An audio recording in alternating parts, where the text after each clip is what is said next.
우리 사고 중에서 가장 빈번한 사고가 이륜차 사고예요. 근데 이륜차 사고가 나면 보상 안 된다. 설계사님들이 모두 그렇게 알고 있고 또 실제로도 계약할 때 그런 안내를 많이 해요. 그러니까 다른 거는 설명을 잘 못 하시는데 이륜차 사고는 안 됩니다라는 설명은 잘 해요.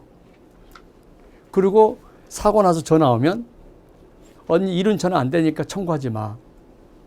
그리고 조그만 사고도 다 묻어버리고.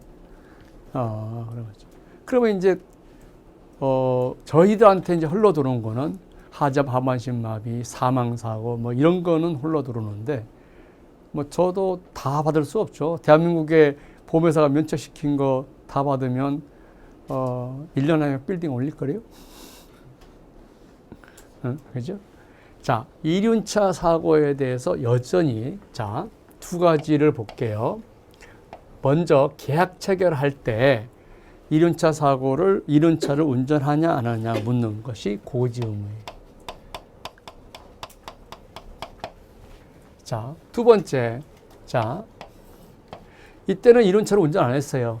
이때 이륜차를 운전한다는 거예요. 이륜차를 운전했다는 거죠. 이거는 뭐예요? 통지 의무. 그 다음에 이륜차 부담보가 있어요. 생명보험에서는 이걸 좀 많이 하고요. 손해보험은 부담보를 많이 해요. 자, 그러면은요, 자, 보겠습니다. 부담보부터 한번 설명해 볼게요. 자, 부담보부터. 자, 고지의무 위반이다 이거죠. 자, 제가 처리했던 사건인데, 계약 체결하고 나서 자, 고지의무 위반은 여전히 몇 년이 지나면 괜찮지? 2년. 상해사고가 없다는 전제하에서. 그죠? 그러니까 2년이 지나면 이때 상해사고가 없었다는 전제하에서 고지의무 위반으로부터 자유로워요. 고지의무 협사를. 자, 그러면요, 보세요. 이때 차를 타고 오토바이를 타고 다닌 친구가 오토바이를 소유하거나 직업적이거나 아니면 오토바이를 자주 탔던 친구가 과거에 보면 오토바이 타서 사고 나고 범칙금 내고 이런 이력들 많이 붙어 있을 수 있어요.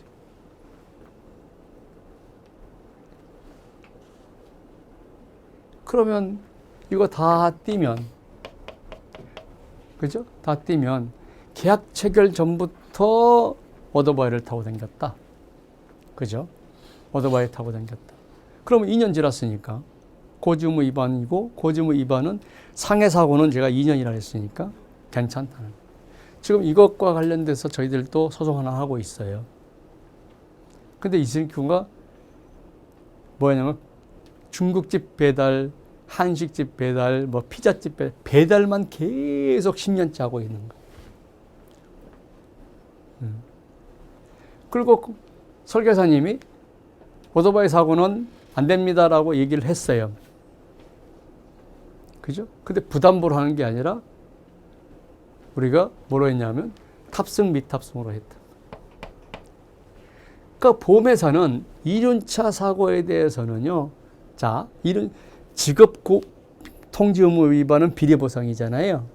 이륜차는 여기는 꽝이에요. 그러면 여기서 보상받을 수 있는 방법은 주기적이지 않다. 이례적이다. 이럴 때는 보상을 받는데 직업을 아르바이트 한다고 오늘 첫날 갔어도 그 사람은 이례적이 아니에요. 왜? 앞으로 계속 오토바이 운전할 거니까. 이례적이라고 하는 개념은 한 번 했느냐 첫날이냐의 개념이 아니고 위험이 현저하게 증가했느냐 하는 거죠. 그러면 여기는 비례보상이 없단 말이에요. 근데 요거는 뭐예요? 계속적으로 오토바이를 탔다는 걸 입증만 한다면 2년이 집어넣었다. 그러면 고지의무 위반을 주장할 수 없다. 근데 보험회사가 자, 이런 건이었었어요. 이때 이때 오토바이를 구입한 거예요. 이 기간은 학교 다녔고, 그 다음에 이때 군복무 기간이에요. 그리고 나서 이때 오토바이를 구입하고 이때 사고 나서 지금 하반신 마비가 된 거예요. 삼성화재에 장애 50% 이상이면 5천만 원씩 10년간 주는 거 기억하세요? 가화만사성 보험이라고. 그걸 들어서 이게 보험금이 5천만 원씩 5회니까 10회니까 5억이잖아요. 의료실비에다가 그 다음에 후유장에 또 1억이 들어있어서 6억짜리, 6억 얼마짜리였었어요. 누구도 처리를 못하는 거죠. 근데 이때 오토바이를 제가 너 오토바이 왜 샀어? 그랬더니 면목동에서 원주 연세대학교로 통학하려고 샀대요. 이게 보통 놈이 아니죠. 그러게요. 아니 오토바이를 처음 사가지고 원주까지 오토바이 타고 나갈까 출퇴근해야겠다고 생각하는 일일 수가 없어요. 그래서 내가 너 오토바이 어릴 때부터 탔어? 했더니 중학교 3학년 때 탔대. 너 과거에 범죄 기록 딱 띄워와. 그랬더니 해야 파출소에서 걸리고 헬멧 안 썼다 걸리고 어디서 걸리고 그러니까 처음에는 범칙금 이런 것만 나오는 거죠. 사고 나온 거 위반한 것도 있고. 그러니까 소송 가니까 이 범칙금이 뭔지 모르겠다. 그래서 범죄 조회 기록 다 해가지고 헬멧 안 쓰고 뭐 이런 거 입증했는데 보험회사는 계속 통지 의무를 주장하는 거예요.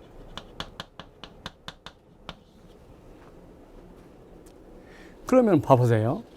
고지 의무를 지고 위반해서 2년이 지나가면 해지할 수 없죠.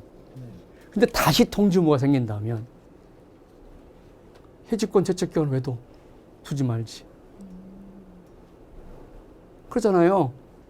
고혈압 약 먹었어.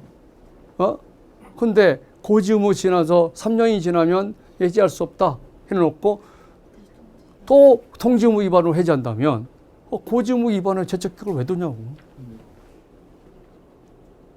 그래서 서울중앙지법 판례가 이거 고등법원까지 갈 건데 서울지방법에서 고지 의무 위반의 경우에 제척기간이 지났는데 다시 통지 의무 주장하는 것은 고지 의무 위반의 제척기간을 무용화시키는 거기 때문에 허용할 수 없다. 근데 그 판례를 냈는데도 불구하고 보험회사가 면책하고 또 소송해보자 그래가지고 소송하고 있는 거예요. 다시 한번 얘기할게요. 고지 의무 위반으로 제척기간이 지난 다음에 다시 통지 의무 이렇게 한 번 고지 의무 위반이면 고지 의무 위반이지. 그러면 이거죠. 계약 체결 시 이전에 존재했느냐, 보험 기간 중에 존재했느냐 이거지. 이게 계속 가면 통지 의무가 된다 그러면 10년이 가도 통지 의무 위반이고 20년 가도 통지 의무 위반이잖아요. 그러면 뭘로 고지 의무 제척 기간을 뒀냐고. 아무 이유가 없지. 재밌어요? 재밌으면 보험계약법 공부하셔야 되는 거예요. 손사 공부하시면 돼요. 여러분이 가끔씩 이런 거 하면서 제가 공부해도 될까요? 라고 생각하는 사람도 있어요. 그렇게 생각하지 말고 저희 손사 에듀 학원에 샘플 강의가 있어요. 샘플 강의를 한번 들어보세요. 자, 그러면은 여러분들이요. 1차 강의를 듣고 2차 강의를 들어야 된다는 생각을 하잖아요. 근데 1차 강의는 2차보다 훨씬 어려워요. 왜? 이론이니까. 이론이고 법이니까. 근데 이거는 자동차 보험 실무. 그죠? 그 다음에 근제 배상책임 실무. 실무니까 여러분들이 더 편하다. 그러니까 자동차 보험 한번 들어보세요. 그랬더니 자동차 보험 들으니까 이 정도는 나 이해할 수 있어. 그러면 도전하세요. 왜? 자동차 보험이 제일 어려우니까. 나중에 제일 어렵다 그러니까. 그러니까 이거죠. 막연히 무지무지하게 어려울 거다. 근데 내가 지금 업무하면서, 일하면서 어떻게 내가 도전해? 라는 생각으로 좌절해버린단 말이에요. 그러니까 도전도 안 해버리죠. 근데 내가 도전할 수 있는가 없는가는 나는 몰라. 여러분 실력을. 여러분의 내공이 얼마인지 모르니까. 근데 강의를 들어보면 이 정도는 내가 들을 수 있어. 이 정도는 내가 충분히 할 수 있겠네. 라고 하면 도전하는 거예요. 그 판단하는 거는요. 누가 그래요. 보험계약법 했더니 뭔 말인지 모르겠더라. 그건 어려워요. 만약 1차를요. 보험계약법과 손사이론을 논리적으로 주관식으로 보자. 서술식으로 보잖아요. 다 떨어져요. 객관식이냐 찍어서 그렇지. 그러니까 2차 자동차 보험 강의를 한번 들어보고 여러분들이 한번 보는 거죠. 자, 오토바이 통지 의무 위반은 nothing이라고 했죠. 고지 의무 위반도 nothing이에요. 그러니까 직업은 nothing 비례잖아요. 근데 이건 nothing all이에요. 통지 의무 위반은. 고지는 할게요. 고지 의무 위반을 했는데 제척기간 전에는 nothing이에요. 직업은 비례보상이에요. 그죠? 이게 직업은 all이에요. 고지 의무 위반이니까. 여기도 all이에요. 근데 통지 의무 위반에서는 그죠? 직업은 비례보상이잖아요. 근데 이륜처는 nothing이라. nothing.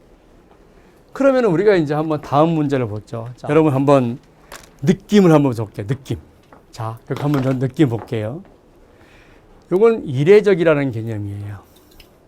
근데 보험에서는 2번만 하도 이례적이지 않다고 생각해요. 그죠? 근데 주기적이라는 개념은 어떤 개념일 것 같아요? 주기적이라는 뜻은 1월 1일 설날 한 번 하고 추석에 한 번 했는데 너는 주기적으로 한다라고 할 수 있을 것 같아요? 주기적이라는 건 일정한 텀을 두고 계속적 반복적이라는 개념이잖아요. 그러니까 지금 약관이나 뭐든 다 주기적인 경우에는 보상 안 한다 그랬는데 법원에서 싸울 때는 이례적이냐 아니냐고 싸워요.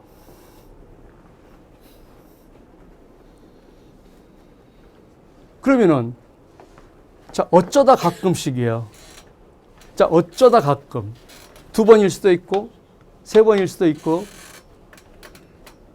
그러면은 딸내미가 밤 10시, 11시쯤 왔단 말이에요. 근데 앞전 달에 한 번 하고 이번에 하고 1년에 한 3번 했어요. 너는 왜 주기적으로 늦어? 그러면 어떻습니까? 짜증 엄청 내요. 거의 막 집안 다 부실 정도로 성질 내요. 왜, 뭐가 주기적이냐고. 내가 1년에 3번인데. 안 그래? 근데 이례적이라고 들어가면 너는 왜 2번 했냐? 이례적이지 않지 않냐? 그러면 이런 거죠. 왜 2번 했으니까, 3번 했으니까. 그러면은 주기적인 것이 면책인데 가끔씩은 그럼 어떻게 할까요? 여기는 면책, 여기는 부책이면 이건 뭐예요? 이건 보상하고 이건 보상 안 한다 이거. 이걸 뭐 반틈 보상합니까?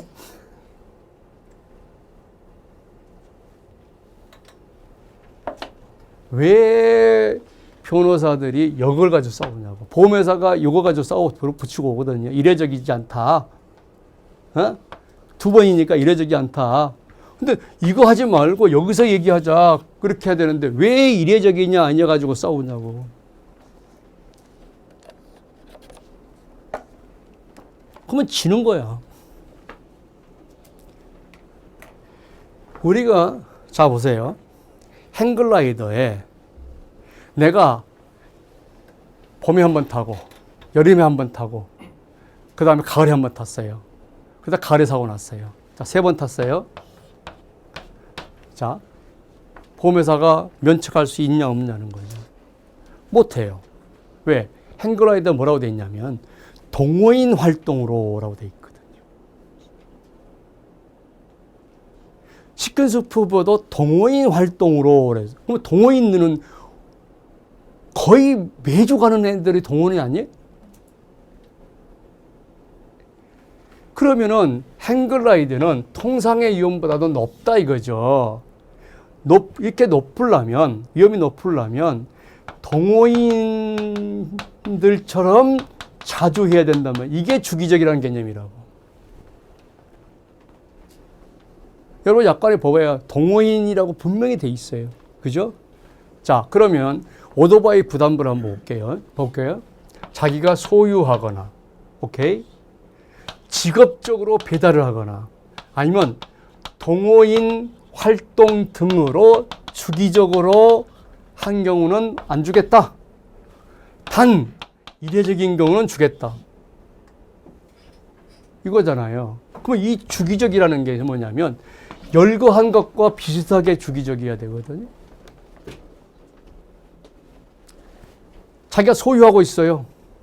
그 얘기는 뭐예요? 매일 탄다는 얘기죠. 쭉 내려. 그 다음에 직업적으로, 그럼 직업적으로 배달업을 하는 사람이에요. 그럼 며칠에 한 번씩 한다는 거예요? 매일. 동호인은 어떻게 했습니까? 팡팡팡팡 타고 막 5천만 원짜리 사고 막 달리는 사람이에요, 지금이. 동호인이요. 동호인이 그냥 여러 가지, 이건 동호인 가지 못하죠. 뭐 스쿠터 타고 동호인 가요? 동호인 가는 친구들은 해가지고 딱 하면 뿡 가는 것 애들이죠. 그거 가지고 있는 사람이 한 달에 한 번 타려고 그거 가지고 있겠어요? 주말마다 나가요. 그러면 이 정도로 주기적이어야 부담본데 왜 이 싸움에서 이렇게 싸워야 되는데 모든 소송에서 이례적이냐 아니냐고 싸우냐는 거예요.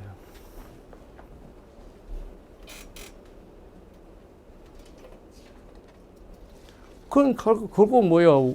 내 게임에서 내 영역에 싸우지 않고 적군에 가서 싸우는 거랑 똑같은 거라. 변호사들도 이걸 가지고 해석을 해야 되죠. 왜? 보험회사가 면책은 보험회사가 주장을 해야 되는 거예요. 그 면책을 하면 내가 유례적이라는 걸 반증해야 되는 거죠. 그죠? 근데 면책하려면 주기적이라는 걸 먼저 입증해야 되죠. 주기적이라는 거를. 한 번은 되고 두 번은 주기적이다. 이 말 때문에 그래. 이 말 때문에. 이 말로 가서 싸우면 다른 결과가 나옵니다. 그러면 우리가 오토바이 통지 의무에서 지금 저희도 지금 이번 사건 또 하나 맡아서 좀 하고 있는데 보험 기간은 한 8년 되는데 한 7, 8년 되는데 두 번의 사고가 있었어요. 그러니까 두 번의 사고가 있으니까 두 번 탔다는 건 아니지 않느냐? 맞아요. 여러 번 탈 수도 있어요. 근데 자기가 다른 직업을 가지고 있고 아들이 피자 가게를 하니까 저녁에 와서 보면 배달에 밀리면 아빠 입장으로 한번 해주고 싶은 거야. 집에 들어가기 전에. 네? 자기도 아침 새벽같이 나가야 되는 사람인데 맨날 무럭무럭하고 댕기는 될 수가 없어 지금. 그러면은 보험회사는 2회 사고가 확인됐기 때문에 못 주겠다. 이례적이지 않기 때문에. 그 사람이 소유하거나 직업이나 통호인 활동이 아니라. 근데 그런 게 많아요. 그럼 한번 봐보세요. 자, 이 사람이 오토바이를 소유하고 있었어요. 근데 오토바이 사고 난 거예요, 이때. 이때 여기다 사고 났어요. 그러니까 이제 부모님이 야, 너 안 되겠다. 해가지고 차를 사줬어. 그래서 오토바이 팔았어. 그리고 쭉 지나왔어요. 그죠? 자, 이때 사고 나서 사망했는데 어떻게 사망했냐? 자기 차가 수리하고 있는데 여자친구가 뭔 일 있다고 빨리 오라 그러니까 같이 룸메이트 오토바이를 타고 간 거예요. 가다가 음주한 차에 치여서 죽은 거예요. 근데 보니까 이원 기록 번지고 여기 있다 이거죠. 보험회사가 면책하겠다. 아니 2년 동안 아무 기록도 없지 않냐는 거죠. 그리고 그때 오토바이를 팔았다 이거죠. 그러면 이때 보험 기간 중에 2번이 아니고 3번이 아니고 이게 주기적이냐 아니냐로 봐야 되지. 이때 기록이 있다고 해서 이때도 주기적이라는 얘기는 아니다는 거죠. 사고 당시에 주기적이었냐라고. 그러면 소유하고는 있는데 주기적이지 않다면 그걸 입증할 만한. 네. 그러니까 자 소유 이코로 주기적이 아니에요. 소유하면서 주기적이라는 거죠. 이거는 주기적이죠. 동호인 활동은. 근데 소유하면 자기가 자동차를 소유하고 있어도 자동차 운전 못하는 사람이 있어요? 장애인들. 장애인 앞으로 보험 넣어요? 그죠? 혜택이 있으니까. 근데 누가 운전해요? 아들이 운전하죠. 그러니까 소유한다고 해서 소유하면 우리가 추정할 수 있죠. 주기적이라고 추정할 수는 있는데 이 사람이 다른 직업이 있고 차도 있고 이건 다른 사람이 운영하고 있다는 걸 입증하면 그건 가능하다고. 이거죠. 소송 과정에서 또 입증 과정, 입증이 좀 어렵다. 조금 입증이 난해해질 수 있다. 어려워질 수 있다라고 하는 거지 불가능하다는 거죠. 한강에 가면 팻말이 있죠. 음식물 판다는 전단지 뿌리지 마세요. 근데요, 한강에 앉아 있으면요, 와서 그건 봤어요? 한 5시나 6시쯤 되면 치킨 뭐 다 돌려요. 그럼 시키면요, 또 기인같이 잘 갖고 와요. 어? 근데 그분이 배달하다가 사고 났어요. 그래서 식물인간이에요.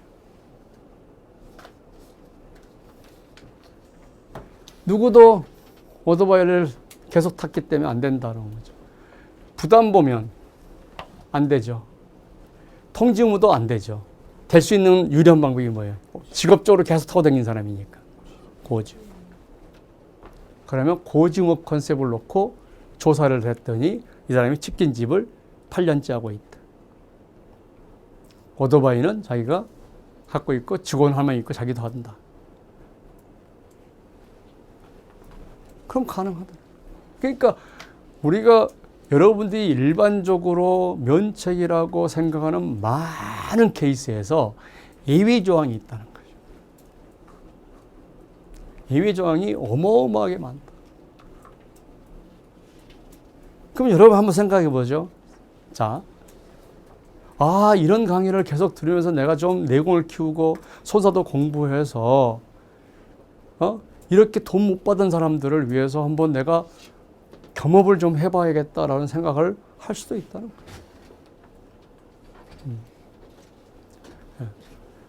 오늘 강의는 여기까지 마치는 걸로 하고요.